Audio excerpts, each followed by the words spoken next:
Qual seria a tradução bíblica, a versão bíblica que eu recomendaria para a igreja? Bom, essa é uma boa pergunta. Acho que vale a pena a gente gastar aqui um minuto disso. Você primeiro tem que entender duas coisas que estão por detrás das traduções. Primeira é a questão do texto grego. Estou falando do Novo Testamento. Tá? Primeiro, tem no Antigo também, mas no texto grego do Novo Testamento essa questão se torna mais aguda. Você tem basicamente dois textos gregos. Você tem um que é chamado texto crítico, que é baseado em 3 ou 4 manuscritos mais antigos, datando do século 2, 3 e 4. E você tem o chamado texto majoritário, que é baseado na grande maioria dos documentos antigos, textos manuscritos antigos, mas que datam de bem mais cedo, bem mais tarde para nós, né? Datando aí do século 8, 9 e 10. Então a pergunta é, o que está mais próximo do original? Os mais antigos ou a maioria dos manuscritos? E não tem uma resposta fácil, porque se você disser são os mais antigos, a pergunta é, esses mais antigos datando do século 3º e 4º, por que eles foram preservados? Eles podem ter sido preservados, primeiro, porque eram bons, a igreja então valorizou, ou eles foram preservados porque eram ruins. O pessoal viu que eram cópias ruins e botou dentro de um vaso de barro lá e deixou, porque o texto bom era copiado até se gastar. Por isso que a gente não tem cópias do século I, II, porque elas se gastaram e se perderam de tanto serem copiadas.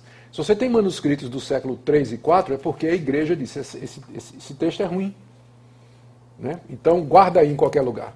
Então você pode interpretar de maneiras diferentes a questão da antiguidade. Então, você tem competindo dois textos, o chamado majoritário e o texto crítico. O crítico é baseado nos manuscritos mais antigos e o majoritário, o nome está dizendo, na maioria dos manuscritos. As nossas traduções, a maioria delas se baseia no texto. Todas as traduções, quase todas as traduções da Sociedade Bíblica, por exemplo, se baseiam no texto crítico. Almeida, a atualizada, a corrigida se baseia no majoritário. E tem um estilo de tradução que eu vou falar daqui a pouco. A NVI no texto crítico, Bíblia da Linguagem de Hoje no texto crítico. Almeida Fiel, baseado nos olhos manuscritos, é baseado no texto majoritário. A Sociedade Trinitariana, baseado no texto majoritário. Então, você tem essa questão dos textos. No final, a diferença entre eles é mínima. Eles vão divergir em questões que não afetam a teologia bíblica. As grandes diferenças são o final de Marcos 16, o trecho da mulher adúltera, a chamada Coma e o Aneus, que é 1 de João, capítulo 3, capítulo 5, que fala 3 dão testemunho no céu, 3 dão testemunho na terra, que é uma prova da Trindade. Nenhum desses textos, se tirados, vai afetar a nossa teologia bíblica. A gente tem outras maneiras de provar a Trindade. O texto da mulher adúltera não prova nada que não tem em outros lugares. E o final de Marcos 16, que manda pregar o evangelho, que vai ter sinal e prodígio, você encontra no livro de Atos. Então, nenhuma dessas diferenças afeta a teologia bíblica como um todo. Então, essa é a primeira boa notícia. Segunda questão que tem que ser levada em consideração quando você está avaliando traduções é que existem dois métodos de tradução. Um é chamado de equivalência formal, em que você transmite palavra por palavra.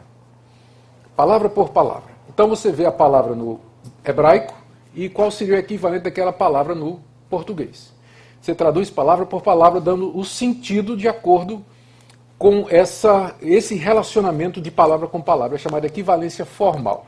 Então, por exemplo, no hebraico está dizendo assim, ou no grego, né? Amai-vos uns aos outros com entranháveis afetos.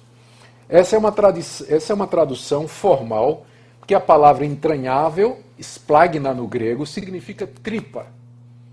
Né? Então, daí entranha. Então, traduziu como está no grego.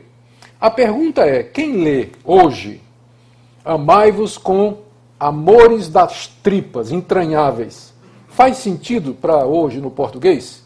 Mas é uma tradução fiel, não é? Fiel porque traduziu literalmente, mas se torna infiel. Porque o sentido é você ter que se amar de dentro, né? Com tudo que você é. Então, se uma tradução for amai-vos de coração, é mais fiel do que dizer amai-vos com as suas tripas, embora o grego esteja dizendo amai-vos com suas tripas. É porque naquele tempo se pensava que a sede das emoções era a tripa. Porque convenhamos, quando dá uma emoção, qual a primeira coisa que é afetada?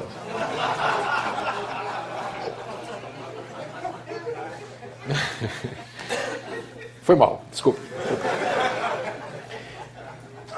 Então, aí vem o segundo estilo de tradução, é chamada equivalência dinâmica. Você primeiro interpreta a frase no original e pergunta qual seria o equivalente dinâmico naquela língua. Não é palavra por palavra, mas o sentido. E aí, agora vamos lá. Equivalência formal, quem é que usa? Almeida corrigida, aquela antiga Almeida. Então ela é equivalência formal. Você vai encontrar entranháveis, você vai, por exemplo, encontrar nas versões mais antigas, Deus fortalece o meu chifre. Está lá no Salmo, porque diz literalmente. Mas só que chifre em hebraico se referia ao chifre do boi, que significava o quê? Força. Então uma tradução moderna diria, Deus fortalece a minha força, embora no hebraico esteja dizendo chifre. Então, a corrigida, vou falar sério já. Então, a corrigida, ela segue, entende? Ela traduz palavra por palavra, e eles dizem que isso é ser fiel. Não necessariamente. A outra tradução, ela possibilita paráfrase, e é aí que está o problema. Se você vai encontrar equivalência dinâmica, você pode ter uma Bíblia na linguagem de hoje, por exemplo, que é mais do que uma tradução, já é uma paráfrase. Ela procura dar, na linguagem bem popular, transmitir determinados conceitos. Só que aí você tem um problema do outro lado. Tem algumas palavras na Bíblia que elas estão prenhes de significado. Por exemplo, a palavra justificação. A Bíblia na linguagem de hoje traduz como aceitação. O argumento é que justificar não é um conceito que brasileiro está acostumado. A ideia legal de justificação. Sim, mas aceitar não é a mesma coisa. Né? Aceitar é um dos efeitos da justificação, porque Deus nos justifica, então Ele nos aceita. Não é a mesma coisa. Então a Bíblia na linguagem de hoje, no afã de evitar os problemas do texto, de traduzir literalmente, ela acaba indo para um outro extremo. É uma linguagem, é uma tradução boa em vários sentidos. Tem passagens na Bíblia da linguagem de hoje que eu acho melhor do que a Almeida, que é a NVI. Né? Os caras foram muito felizes em fazer isso. Mas como um todo você tem que ler com cuidado porque usa esse esquema de equivalência dinâmica.